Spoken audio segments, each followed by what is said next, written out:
five-time All-Star Marques Johnson. Alongside Marques Johnson. What's up, everybody? Hey, this is the Here District, captain of this vessel. And I got my first mate, my number one son, Khris Johnson. What up? Talk to me. Holla! Let it rain, man. Let it rain. I guess what? We're going back into the Friday. Okay, pass us all the breakfast. Okay, pass. Go fight. Welcome, everybody, to the Here District, Marques Johnson. You're listening to a Bucks Plus audio production on the Bucks Plus Network. Your weekly pulse on the Milwaukee Bucks, straight from a Bucks legend. This is Here District with Marques Johnson, alongside his son and 1995 NCAA champion, Khris. Here's MJ. All right, welcome, everybody. This is the fantastic voyage as we're about to set sail. We're in the building, baby. Let's do it. Eric, we're about to anchors away. What? Give me a sailing term. Anchors away or something. Cast the anchors. Yeah, we're doing it. Yeah, we're doing it. So about to set sail on this 24-25 season.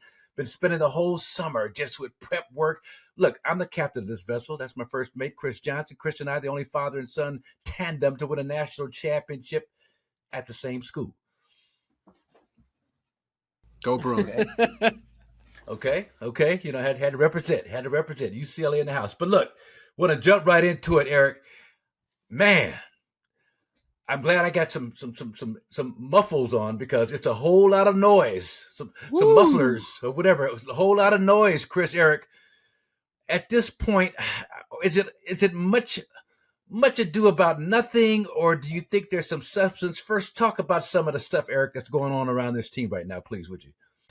Yeah, I mean, it's kind of fascinating, I guess, being around this team so long that, I mean, I know how good Giannis Dame is. I know how good Damian Lillard is. I know how good Khris Middleton is. I know how good Brook Lopez is. I've seen it, right? Like, I've seen this movie before.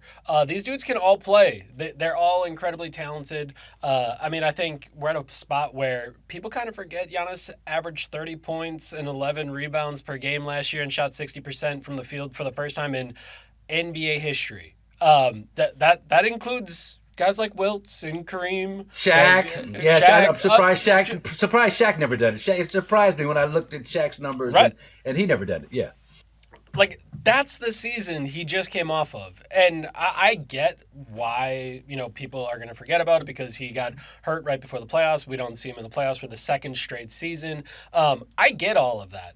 But, man, just hearing the way that some people talk about him, you look at some of the projections, you look at some of the predictions, and it's like, oh, the Milwaukee Bucks could finish 6th in the East. The Milwaukee Bucks could be in the play-in. And the play-in? I'm looking at this team like, y'all know who these people are? What are we talking about at this point? So yeah. Well, hold on. Time out. Let me do a quick Jim Moore. Play-in? Right. Play-in? All right, go ahead. So, I mean, that's a situation that, if we're talking about the noise, that's what the noise is. And okay. I think when you talk to, I talked to Doc about it, Khris about it, Dame about it, Giannis about it, I think they're all pretty good at ignoring it and not really thinking about it. But I do think there's a reason why you've seen a lot of these dudes come into camp in great shape, ready to go. Okay. Ready to dominate. You're seeing Giannis think, oh, there's LeBron James in my first preseason game. You know what I should do? I'm going to chase down block and fly into the first floor, into the first row. That's what I should do. And I think you're just seeing, Dame comes out in that first preseason game and hits, 4 threes in the first 5 minutes, doesn't miss one. You just see this over and over and over. Bobby Portis does the same thing. You see all these guys really locked in early. And, they haven't played a lot thus far in the preseason and haven't had everyone together. I get all that. But, man, I just think this team – it's not that they, are thinking about, we got to prove these people wrong, but it's they hear it and they're just going to be ready to go on night one to show everyone kind of y'all forgot about us. We're still those dudes. No, I think you saw it, Eric and MJ, against the Lakers, just the interaction between LeBron and Giannis. I mean, hard chest bumps. I mean, the dap was kind of, frosty. There was something going on there. You kind of saw Giannis kind of locked in, like, man, I ain't starting this off with no buddy. I'm setting the tone now. Yeah. And he did it with his play as well. That chase down block, but just overall trying to go get stuff and just imposing his will. I mean, that showed me a lot. MJ, did you see that too? And I saw it after the fact, breaking down the chase down block, as Eric talked about, because LeBron, you could see he was going to take whoever it was he was trying to take going to his left. Giannis was actually into like a little home run trot, casual jog across midcourt. And then all of a sudden the light bulb came on. This is LeBron. He's getting ready to softly kiss it off the glass, chase down block. Then you see him, Eric, speed up his steps. And then he actually kind of takes off, god dang, near the dotted line. I mean, it looks simple because we've seen him do it so much. But when you kind of break it down, you can see it register in his mind that this is LeBron James, exhibition season be damned.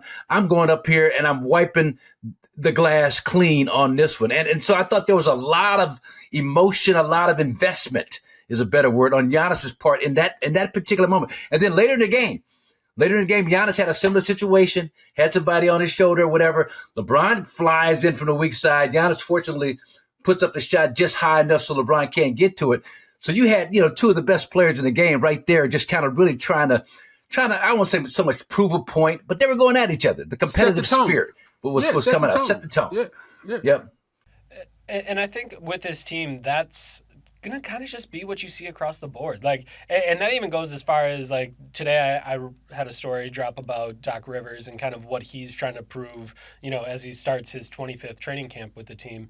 And it's like, this is what all of these guys want, right? Yeah. All of them want that pressure. They want to be in the mix. They want to compete. They want to do all these things. And yeah, like they might need to pace themselves throughout the regular season and figure out how to manage everything and make sure that they're healthy for the playoffs. But like the big message from Doc Rivers has been, yeah, we got to make sure that we're healthy in the playoffs, but we want to dominate at the same time.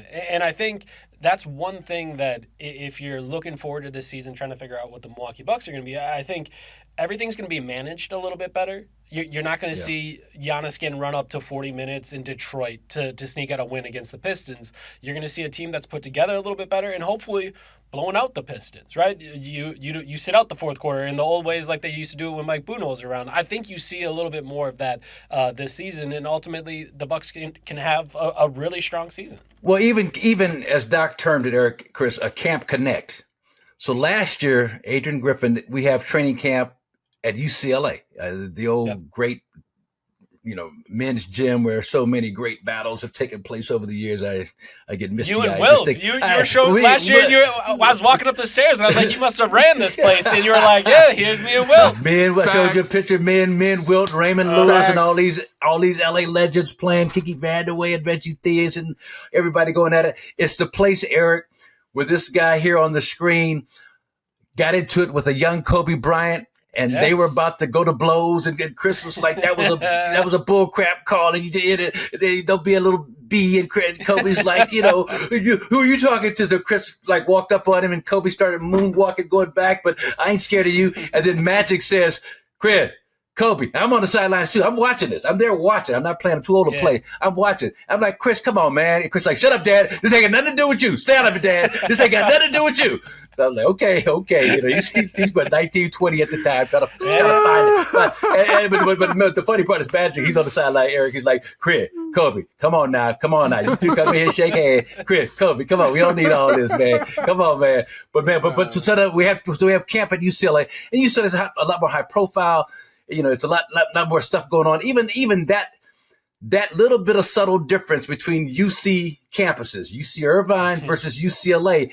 UC Irvine was more Camp Connect. It's more of a gladiator. You know what I mean, Chris? It's just Spartan type conditions. Yeah, closed. It was a closed deal. The Bucks had more control over who's in, who's out. I'm sure that UCLA was probably a similar situation, but you just have the periphery. When you walk out of UCLA, people are peppering you with stuff. But the Camp Connect was such an amazing idea because it got a chance for Doc Buck and the rest of that staff to kind of get the guys sequestered off, kind of instill a philosophy, instill what time it is this year, and then they implemented it.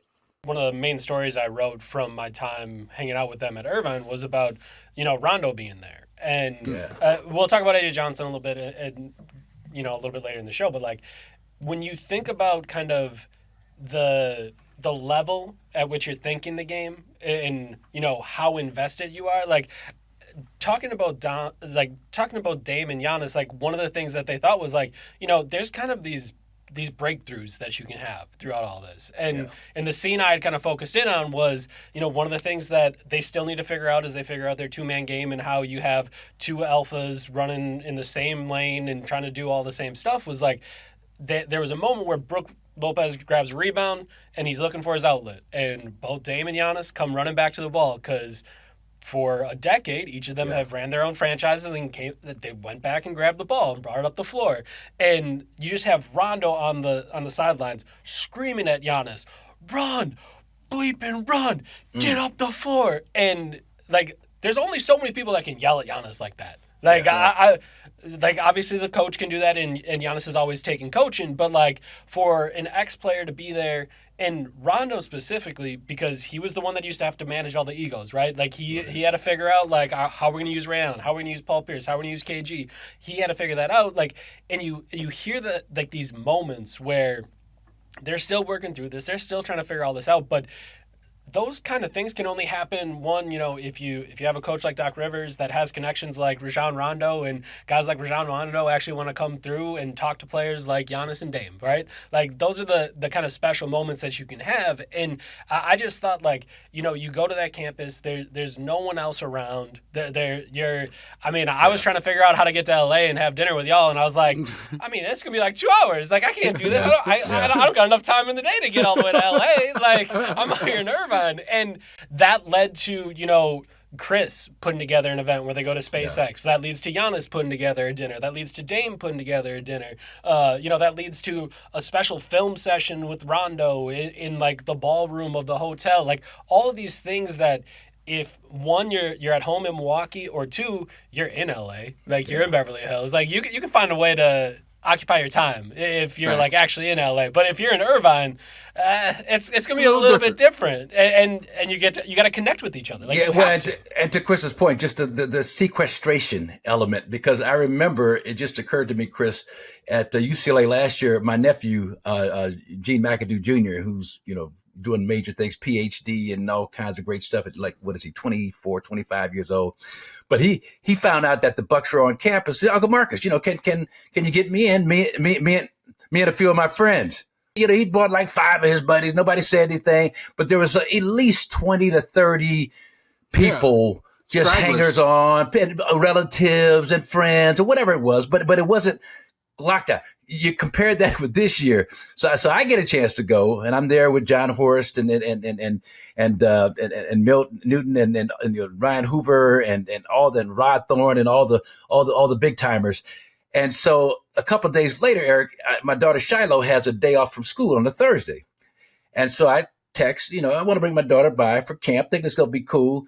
And they hit me back like, no, it's like, and it was cool. They weren't, they weren't bad about it, but they were just like, no, you're good to go, but we want to keep this thing close to the vest, and we're just not allowing any outside people other than the ones that have already been approved. So just that attitude, I think, is going to serve this team well. It's a circle of wagons. You talked about it. You said 6. I think the lowest I've seen is 5th behind, help me now, Boston, New York, Philly, and Indiana. And that was like that was the slings and arrows that really, I think, would get me fired if I'm the Bucks. You got the Pacers. You picked the Pacers to finish ahead of us. So I look at all this stuff, man. This is the perfect storm, of noise. You know what I mean? To mix metaphors, but it's the perfect storm of stuff going on. And as you mentioned, Dame looks great. Your impressions of Dame? I mean, you talked about that first game against who was that? Detroit. Yeah. I forget the very first exhibition game, but he came out, man, just like, it was like he came out against the Pacers in that game 2 or whatever it was, but it was just inspirational, aspirational, watching him shoot the ball and get into his bag and just the confidence. And I'm like, man, that's the Dame we want to see. What's, and not just on the court, but just Dame, just his attitude. What are you seeing from Dame so far? Yeah, I mean, we'll have a story at the Athletic coming out focused on Dame before the season, and I'll preview it a little bit here, but like the anecdote I really loved was, I was talking to Dame about this offseason, right? And a lot of people have written about how focused he is and stuff like that, and we were kind of talking about what that means. What does it mean to do that? So he's going through, all right, Monday, Wednesday, Friday, I got PT after this. Tuesday, Thursday, I got, sleep training after this. I have my masseuse coming in these days, and then, it's weights on these days, and it's boxing on these days, and it's shooting every single day. And, it's all at essentially like, his house out in Portland that, he had just built this beautiful gym before he got traded. So he's got all this going. And he said, like, throughout this whole summer, I barely left Portland. Like, I went to Turks for my birthday. I went to a concert in LA, and that was about it. Like, other than that, I was there. And he said it got to this point in September when, he's locked in, and he's just like, it's kind of crazy what my body can do at this point because I just haven't taken any days off this summer. I've just been going and going and going. And he was like, I was sitting in the gym, I was working out, and then all of a sudden, his older brother, Houston, I think 4 years older than him, was at the house, had gone to the steam room, had gone to the weight room, whatever. He came back, and he said, I was sitting there shooting, doing my workout, and I just see my brother on the sideline just nodding his head. And he's like, he didn't say a word. He just sat there for like 5-10 minutes, and he's like, I got done with the workout, and I was like, yo, what were you doing? And he was like, you're on point this summer. Like, this is really something. And I was like, oh, that's so cool. And he was like, no, you don't understand. Like, he's my older brother, so he doesn't give me credit for anything. And I was like, well, I got an older brother too, and I know how that goes. And he was like, no. He's like, you don't understand. He has never ever said that I'm actually better at basketball than him. He's like, I'm 8-time All-Star. I've been in the league for 13 years. Top 75. I'm top 75. He's like, and my brother has never said it. This is the first summer he ever admitted that I'm actually better at basketball than him. And I was dying because it's like this perfect humanizing story about like, first of all, how locked in he was, and just like kind of what he was doing, but then like to have like that other element of like family being around, and like he obviously went through a lot last year. Like obviously plenty of us have written stories about how tough the divorce was on him and the trade was on him, and like his life was kind of in this upheaval. And I just thought, as we talked, I was like, this dude's he's at peace. Like he kind of figured out, like, that was a really tumultuous year. You had to try to figure out all this stuff, and then you just have this like summer of zen, where you're at home, you're getting the work that you need in, and one of the things that we talked about is like, Dame didn't miss a lot of games last year, but Dame spent a lot of time on the injury report, right? Like you and me would walk into a shoot around and be like, Dame's got a groin today, okay.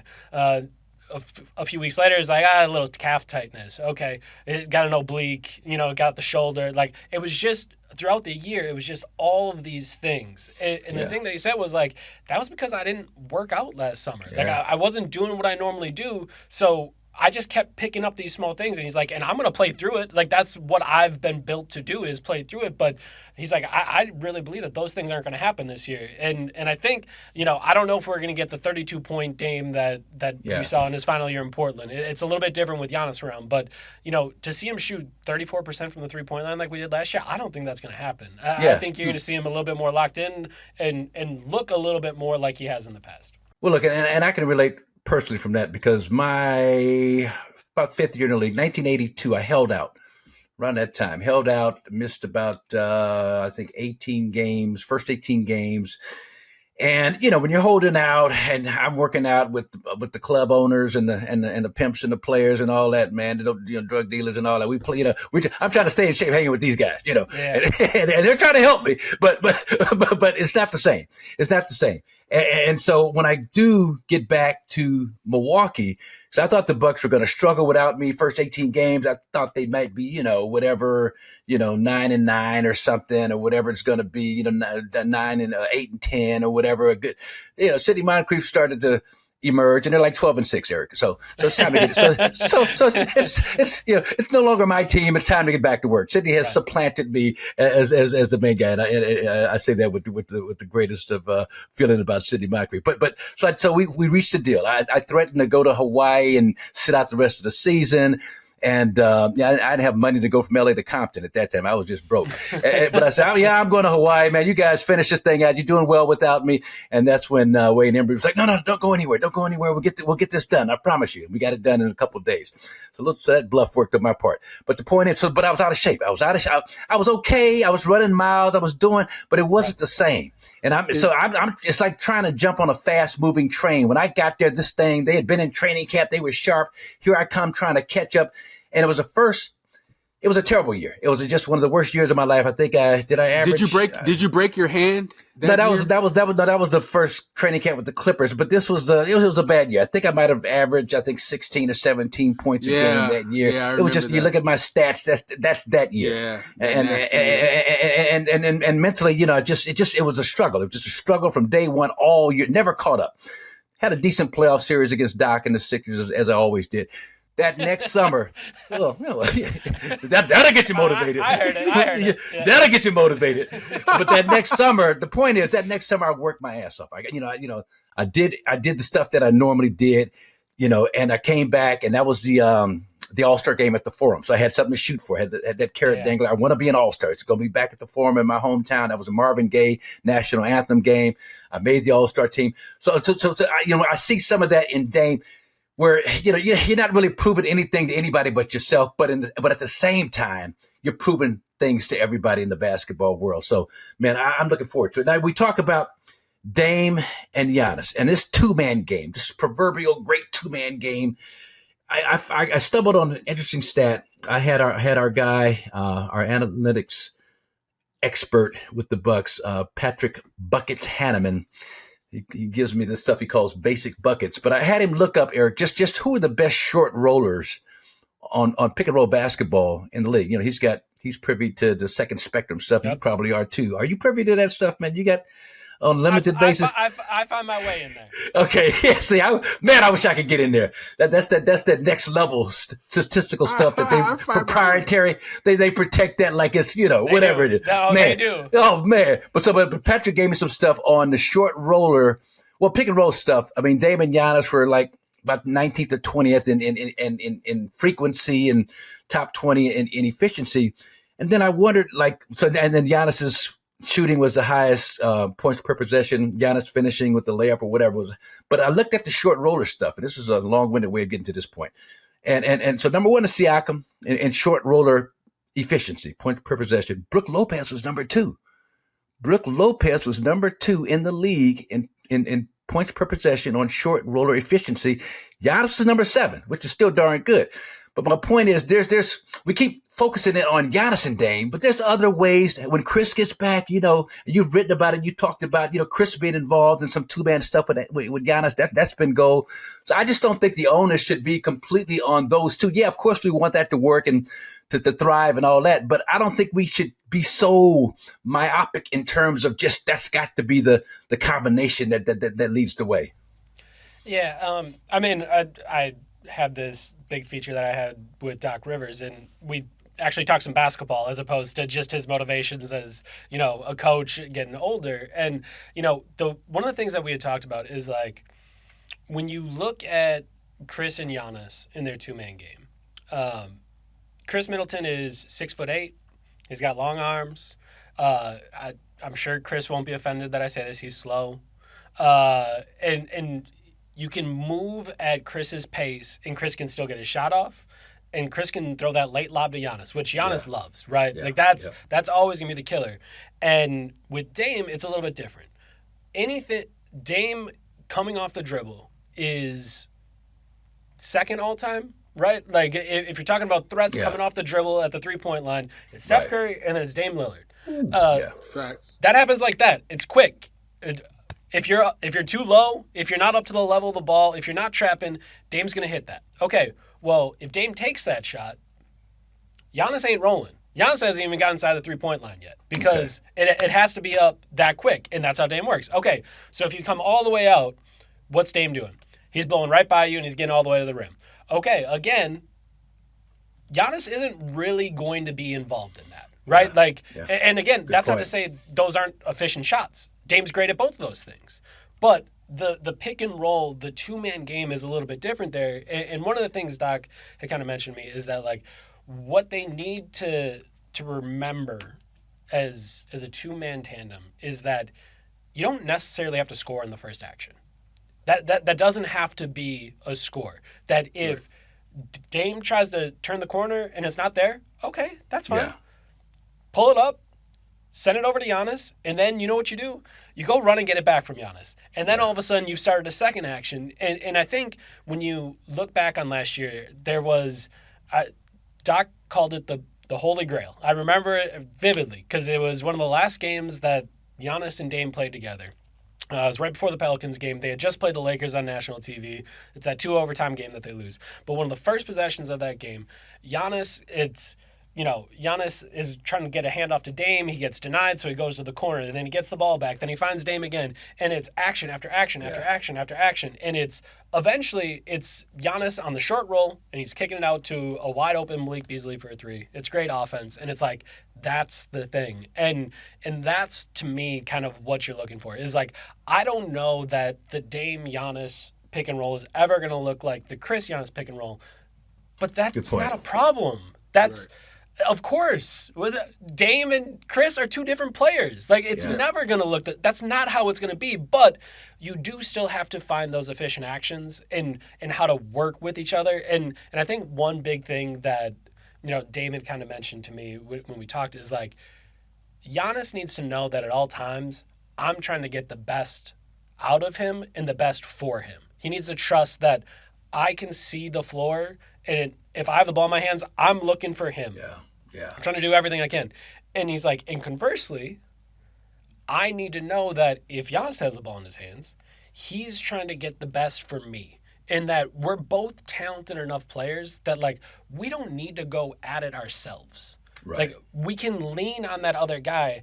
And I think that's such a big thing. Bobby Portis has been really big on kind of helping us understand, like, what the team's thinking about. And the other day he mentioned, like, trust. That's the big word this year with all of us, is like, we got to have that trust that we're all on the same page. We're all trying to get to the same thing. We're all trying to win. And I think if there's any kind of thing I'm looking at, thinking about going into this season with the 2-man game with Giannis and Dame, is like, where's that trust at? Like, where is that trust where you don't feel like I have to do it myself? I don't. It doesn't have to be all me. I have this other guy. He's one of the 75 greatest players in the history of basketball. How do I lean on him and tap into what he can do to tap into what I can do and make it easier for myself? And I think if there's anything that I'm looking forward to, it's that. Just because they didn't, under Griff, they didn't play a lot of 2-man game. And that was a thing that Doc hammered as soon as he got here. It was like, you two got to play with each other.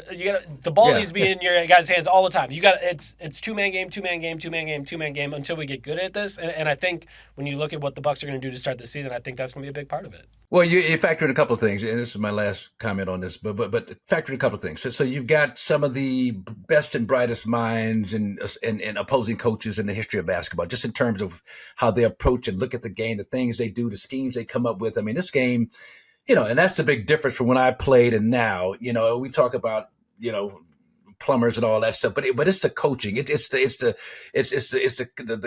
convoluted game plan and scheme. I remember when Sean Sweeney, Eric, was an assistant coach with Jason Kidd. He had the Bucks doing this strong side, bringing a defender strong side, kind of like the Celtics used to do with Thibs.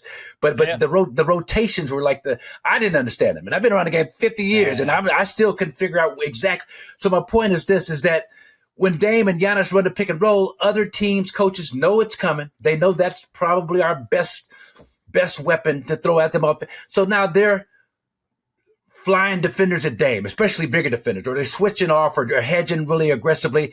And if Dame, has a challenge in completing passes, he's trying to throw over bigger players, especially going left on the move. And coaches know that, so they I won't say they take his strengths away. They don't let him shoot that quick jumper coming off. They'll fly a guy at him if it's Giannis's man or whatever. Now we'll take our chances with the rotation. So that's another issue that I don't think people really look at closely enough in terms of when they evaluate the pick and roll with Giannis and Dame. Yes, Chris. But that also speaks to why the emphasis is on, as Eric mentioned, the second action, third action, because we know they're taking away the first stuff. So they're going to be on that. So it's imperative for the Giannis Dame pick and roll, everybody to be, playing, let the play run through, let it go. Don't take the first look. But real quick question about Khris Middleton, Eric, and really enjoyed your article on him, the profile on him. I found him to be, I don't know, did you get the sense that he's placing a lot of pressure on himself to be out there on the floor, to reach a certain amount of games because of the injuries that he's gone through? Is Khris placing, and he mentioned how it ruins team chemistry when he's in and he's out and is up and down, he's trying to get kind of on an even keel of playing consistent minutes. Did you find that he's placing an immense amount of pressure on himself to play a certain amount of games this year? I think with Khris, Khris knows himself better than anyone, right? Like he knows how he feels and what he needs going into his season.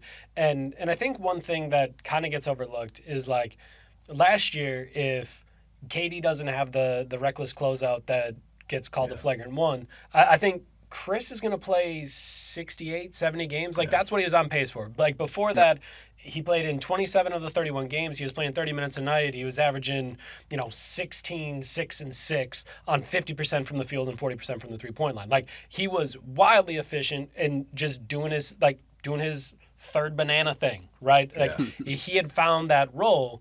And I think what he has come to learn over the years is that,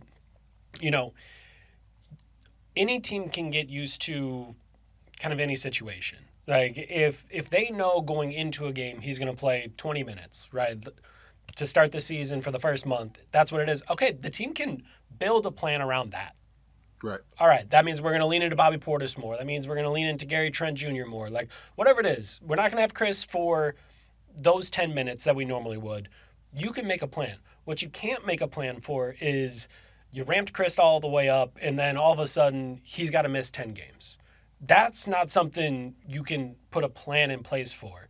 And I think what he feels responsible for is allowing the team to keep the plan that they put in place. Right. And obviously, Doc has said like, hey, he hasn't played 5-on-5 yet. And, we'll see if he plays on opening night or not. Like, last year, I think he played 16 minutes on opening night as part of the ramp up. So I don't think it's out of the realm of possibilities that he plays on opening night. I don't think it's out of the realm of possibilities that he doesn't play on opening night. But either way, Khris has made it clear, like it needs to go up. Like the ramp needs to go up for the entire season and get to a spot where every single night he's following the plan, the team's following the plan, and his teammates can trust him. Again, if you remember that feature, Chris, one of the words that he used is trust. You have to be able to take me at my word that I'm going to be out there in those moments. And I think that's just such a big part of this team this season is they all got thrown together at the last second last year, right? Dame gets thrown in at the last second. They're trying to figure all that out. Khris gets an injury. Giannis gets an injury. Dame gets an injury. Griff gets out. Doc is in. It was just throwing stuff together. And I think the big thing this year is, all right, let's all be solid. And people are going to say we're getting older. That's true. Time is undefeated. They are getting older. But if you can put a plan together and start that upward climb and get to the peak at the moment you need to get it to the peak at, then all of a sudden you're going to have a good season. I think, to me, more than anything, Chris, that was what I felt like when I was talking to Khris Middleton about like the responsibility that he feels for this team this season. I don't think it's this many minutes or whatever it might be. It's just being able to follow the plan and the ramp up and everything that they've put in place before the season, because they just couldn't do that last year. Yeah, well, if you want to evoke the ire of Khris Middleton, just start talking about injury prone. No, you don't like that. No, he did not like that. I brought it up. He was like, can't say that around Khris right now, man. No. Right. And like you said, that slip against the Bulls. I mean, all those are just part of the game. Freak kind of injuries weren't attributable to any kind of lack of conditioning or whatever. Because Khris is doing a marvelous job taking care of his body. The final point, Jordan Rules. Khris, you got something on that? We were talking to Joe Dumars the other day about how he used to play in Detroit, used to game playing against Michael Jordan. Giannis came out and said something similar to the effect of teams show him a wall, etc. I know Hassan Whiteside, a former Heat member, said that the Miami Heat did have Giannis rules. Are there Giannis rules? Like, can you dive into that? And what do they look like? Who is the great philosopher of our time? Was it Stan Van Gundy? Get back and build a blanking wall. I believe that was his quote. That's the rule. That rule number one. It is in bold print. It is all caps. It is everything. Did we see that before Toronto? Did you see a lot of that before that Raptors series when we put up 2-love? I think it was. And obviously that Raptors team just had such great defensive personnel that they could really build a wall. But no, I think once you got to that spot where Bud had brought in the 5-out offense and everything was so spread out and so spaced out, teams started having to make real decisions. And now there's just... To me, it's funny to think about like where Giannis has gotten to. You look at kind of the number of shot attempts he takes in that Raptors series, and he ain't what he is now. If you don't build a wall, he is going to score 50. Like that. And if you build a wall against Chicago in the exhibition, he's 4 guys coming at him. He looked at that and takes umbrage. Okay, you think 4 guys can stop me? Watch this. Yeah. No, you ain't big. No, you're not big enough for that. Like that wall is not tall enough, and that wall is not well built enough. But no, I do think it is a real thing. I think one of the things I might say in rebuttal is that I think when you look at the defensive rules and how things have been changed over the years, in the 90s, illegal defense was defined as, are you double teaming or are you covering your guy? Yeah, right. That was the rule. That was the rule. There was no help. Like, you had to stay next to your man, and that was how we were calling the illegal defense rule. And then obviously we got away from that and started putting in zones, and now everyone in the world loads up towards the best player. So the rebuttal I'd have to Giannis is like, that ain't unique. No great scorer in the league is in a spot where they're seeing one-on-one coverage on a nightly basis. That just doesn't happen. Defenses are a little bit more sophisticated, as you said, but no one gets more help than him. That part is true, undeniably. They are building that wall, and they're going to make sure they're going to do everything in their power to stop him. Well, and hopefully he continues to have that operative word, trust, that we're using to not feel like he's got to, and Giannis doesn't do that. I mean, one element of his game he's really improved upon is, these angle passes from different spots of his body going different directions. So left hand, but that's right it for segment 1 is over. Stay with us. Segment 2 coming right up. We're going to talk a lot more about this Bucks upcoming season with the senior writer for The Athletic. Does a great job, Eric Nehm, one of my favorite reads. Check him out. All right, welcome back to the Fantastic Voyage, the Here District. Marques Johnson, Khris Johnson, joined by the senior writer for The Athletic, Eric Nehm. And man, Eric, Greg Buckner, I told you about attending training camp down in UC Irvine, and I'd never seen him work before. And I knew he'd done some good things in Cleveland. They've been, one of the top 5 or 6 defensive teams in the league the last 3 years. And you just never know, what a guy's coaching chops are all about until you see him in action. And he's just got this way about him in terms of communicating what he wants done. And the main thing with me, and you guys can attest to this too, you both played, when you ask a coach a question, you just at least want him to look like he believes in what he's telling you as an answer. Whether he does or not, you got to sell that thing. And not to say that he doesn't, he knows his stuff back and forth, but he does a great job of anything they throw at him. And Pat Connaughton has some of the most convoluted, complicated questions in the history of mankind, and he just handles that stuff like it's nothing. And I thought Greg Buckner, Eric, was a key get for Doc Rivers' staff this season.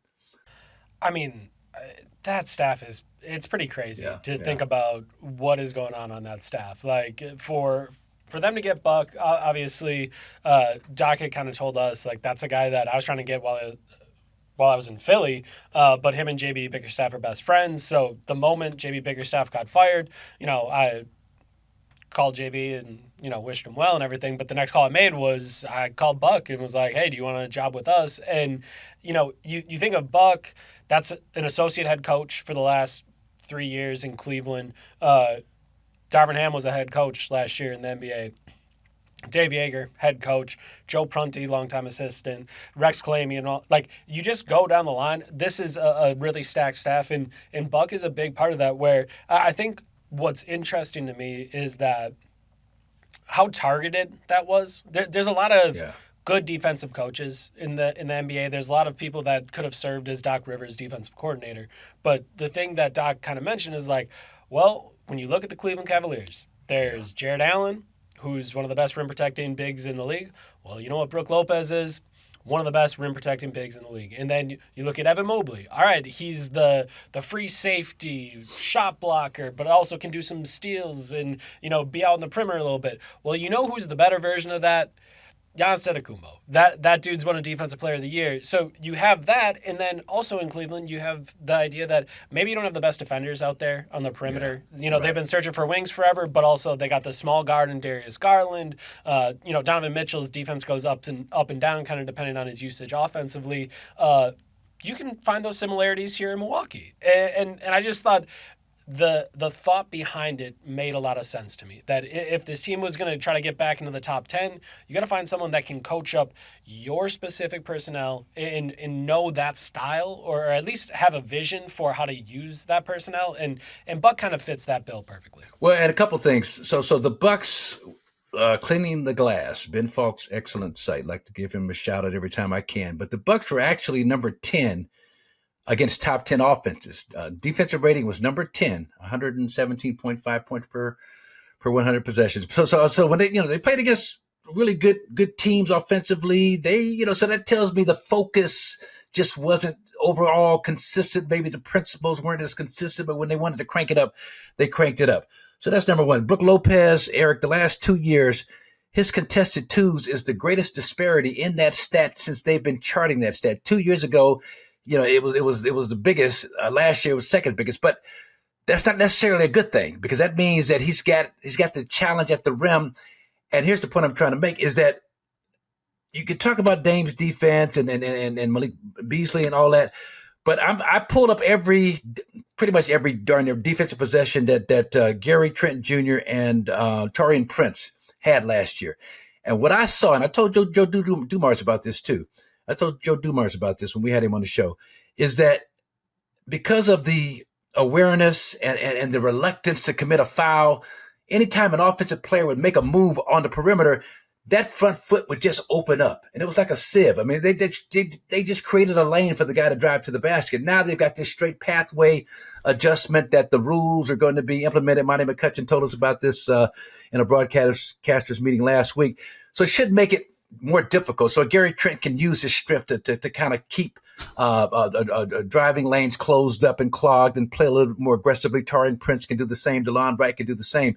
And so I would hope that disparity with Brook Lopez having to challenge so many shots would go down. But the one thing about Greg Buckner, and we've got a segment that I'm going to use this for, it's called About That Action, with all due respect to Marshawn Lynch, About That Action, boss. And this is our new segment. But Greg Buckner, Eric, he insists that you keep the ball out of the middle. That's a big deal with him. And when you let it go middle, bad things can happen. And so we're going to take a look at a couple of plays. And this is one of the things that you do exceptionally well. So I'm going to bite off of what you do. So ball, stop it right there. Freeze. Back it up just a little bit, Monas, if you could. But right, come forward when I say right now, freeze. So ball gets middle. So you see Giannis, Bobby Portis at the free throw line. They've got to help. Buzelis, he's going to flare out to that left break line, and you got a shooter. I believe that's Julian Phillips in that left corner. But this is what happens when the ball gets spilled. Everybody's got to have eyes on ball. There's confusion with rotations. Run the play. You're going to see the bang. There's that pass. Now freeze it there. Back it up a little bit, Monas. Back it up. Look at the run that Giannis has to close out on the shooter. He starts in the restricted area. No way he's going to get to a corner three-point shooter. Okay, let's look at the next play. What happens when you keep the ball out of the middle? You keep it on the sidelines. Look at the rotation here. Same play, double screen, freeze it there. Look at Giannis's positioning. That's all I'm going to say. He's on that weak side. He's one defender playing two guys. He's playing number 15, number 17. But watch it as the ball swings around. Watch the run that he has, how much shorter he is. Play it through, Monas. Go ahead and play that. Ball kick. Here's the drive. I mean, this is just great position defense. Now, Freeze is there. Freeze it. He's right there. Look at that. He's right on top of the shot now. And then watch the end result. Julian Phillips, watch what happens right there. They're not even close because Giannis is able to close out and contest a lot more effectively. So, anyway, just little things like that, little adjustments like that. Not even an adjustment, but the emphasis on that particular scheme of keeping the ball out of the middle.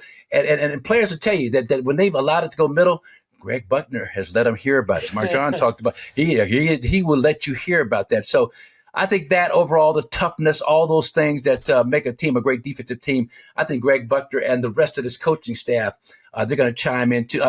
Rex Clayman, he talked about, Eric, and I saw it play out in a couple of games, how when you're warring or fighting through a screen, use that inside hand to dislodge the basketball. Go for the basketball. And I see guys doing that. So I like the aggressiveness. We're never going to be the Toronto Raptors in terms of forcing turnovers, but if we can be a little bit more disruptive, we were last in the league. Last in the league at turnovers forced. So if you can just improve upon that a little and finish in the middle of the pack, you're doing a great job. Yeah, I was talking to Doc about it a little bit the other day. The idea of like forcing turnovers.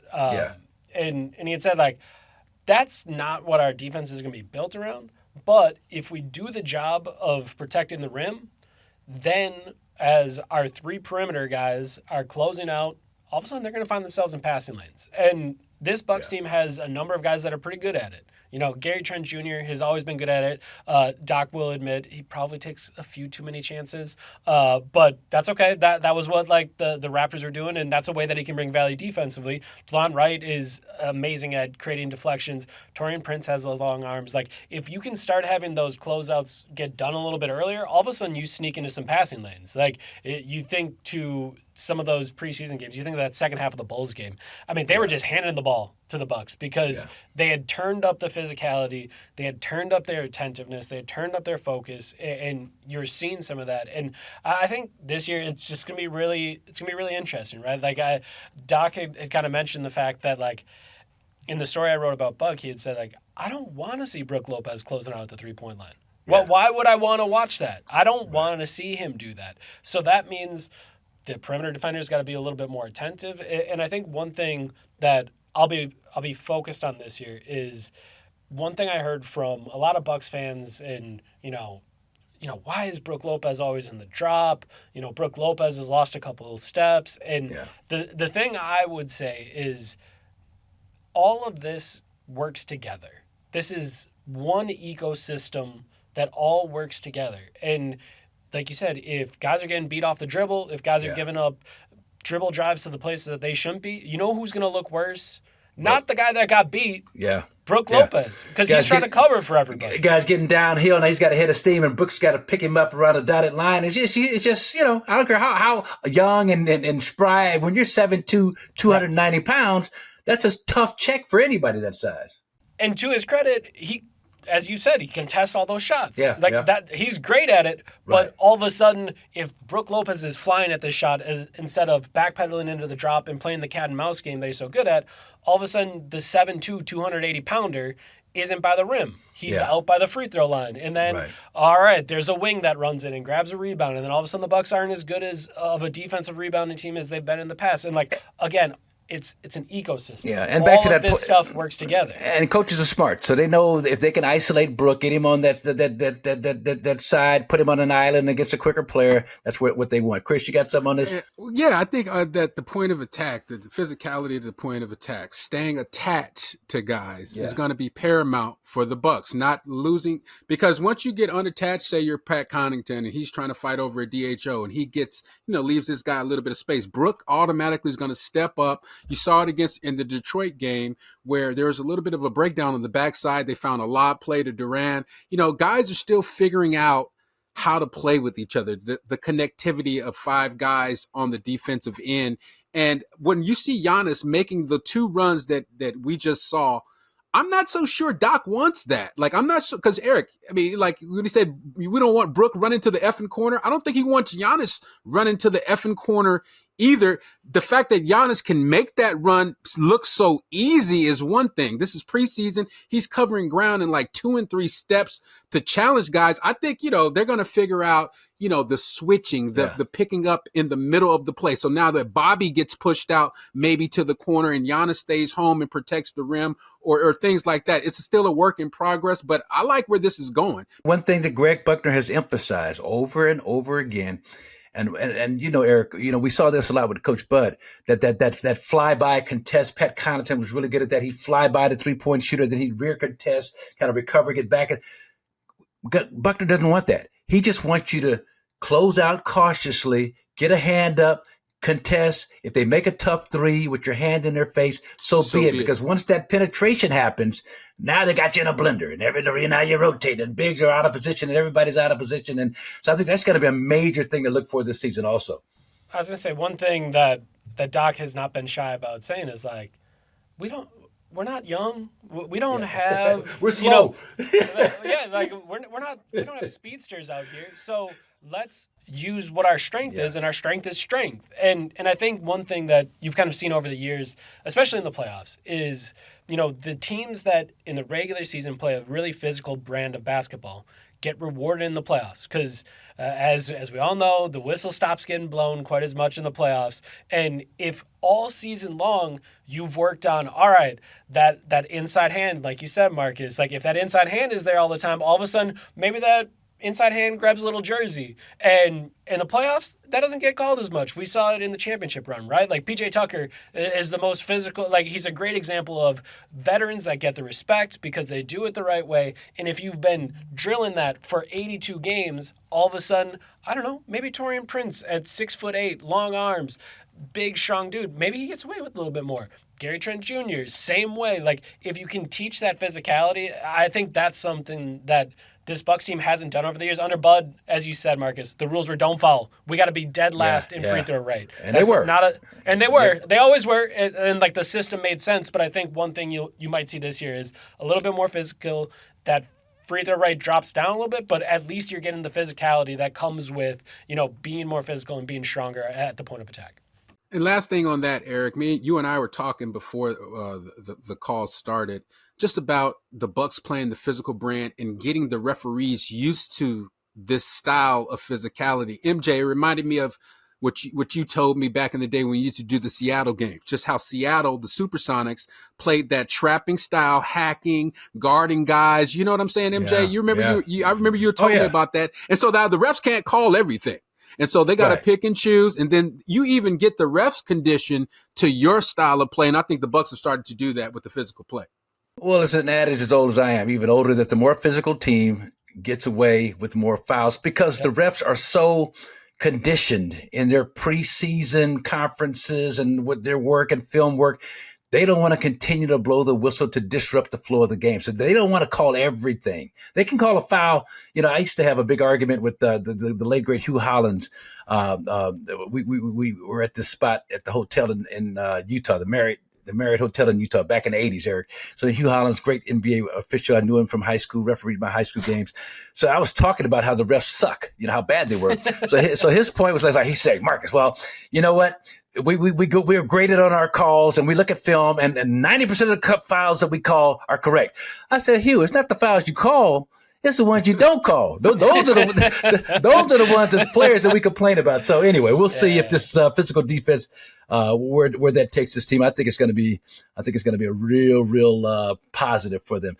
Finally, last point. I want to talk about my guy, AJ Johnson, man. And I love this young man. Now he is, and Doc talked about against, I think it was Detroit. I forget who it was, but he left him in there when he was struggling just so he could try and work through being uncomfortable on the basketball court. Well, the last couple of games, AJ is a combined 2 for 26, 2 for 15. One game, I think, against the Bulls. Last game against the Mavericks, 0 for 11. Now, and this is going to be a stretch initially to you guys, and so don't jump down my throat on it. But it reminded me of Kobe Bryant's 4 airball games when he was 19, a rookie against Utah, Game 5. And I actually pulled up that video and just looked and just. But so the thing is, like AJ, I'm not comparing him to Kobe Bryant. No way, no how, no shape, no form. But I think this is something that if handled properly, and that's the key, he can learn from this, because the 2 for 15 game I did against the Bulls, and at least of those 13 misses, at least 6 or 7 had a really good chance to go in. And the 0 for 11 game, you can see his confidence kind of waning a bit, Eric. But A.J. Johnson, man, are you surprised at how much about that action, how much action he is getting right now? But just talk about that and how Doc Rivers has talked about him and how he plans to work with him. I mean, I think what's really interesting is to take 26 shots in 50 minutes.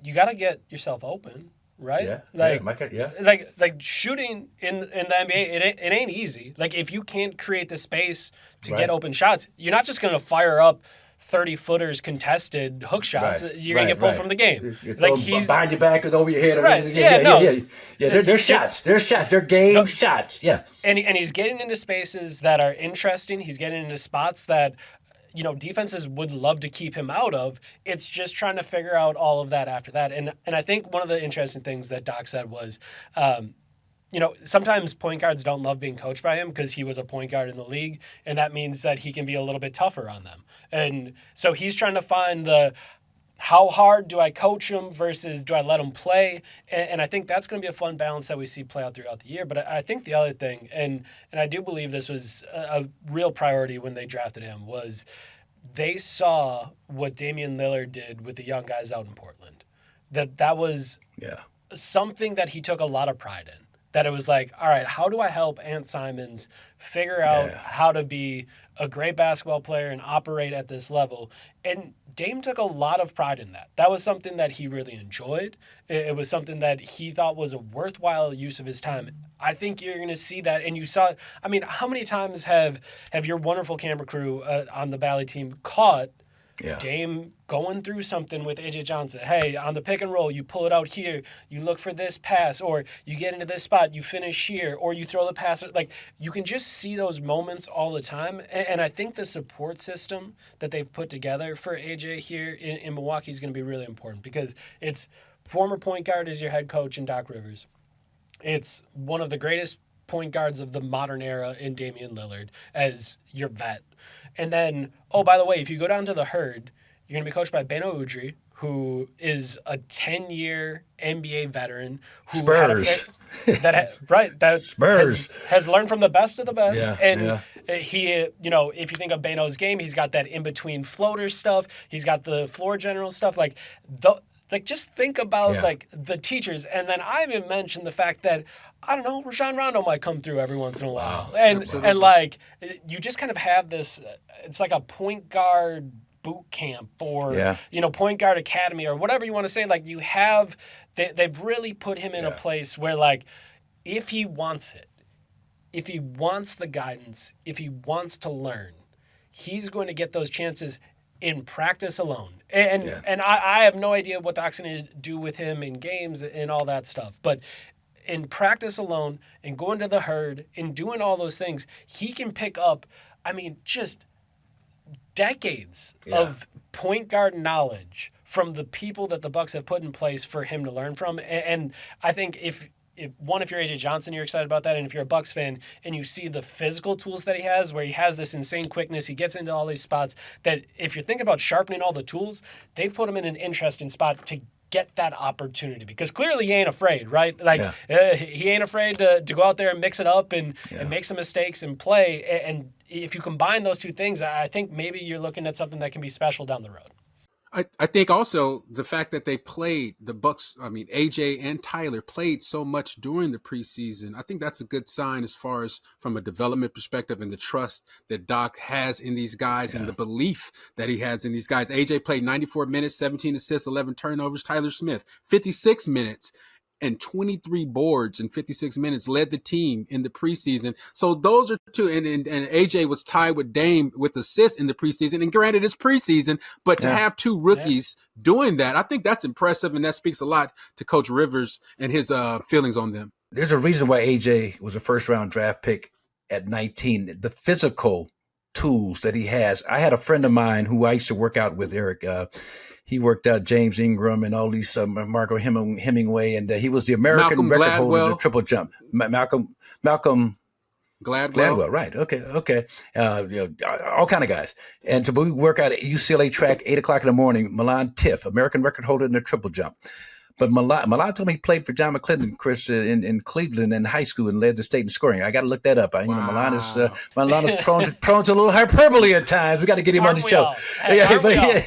But the point I sent him the video. This one play I saw AJ Eric. He was his hesitation move coming off that screen, the way he turns the corner and gets downhill. And Doc and his staff have done an incredible job, Dave Yeager, of setting up some actions, a lot of double screen stuff to get AJ. There was one inbounds play where AJ Green, I think threw it in or something and looked like he was going to cut through, but he doubled back, and then they set a nice little staggered double and a little handoff from Prashechniks, and AJ got in, missed a shot, but it got him downhill. But AJ took off on that double screen action from his left foot off the hesitation and landed on his left. And it was a typical triple jump type maneuver. And I asked my friend about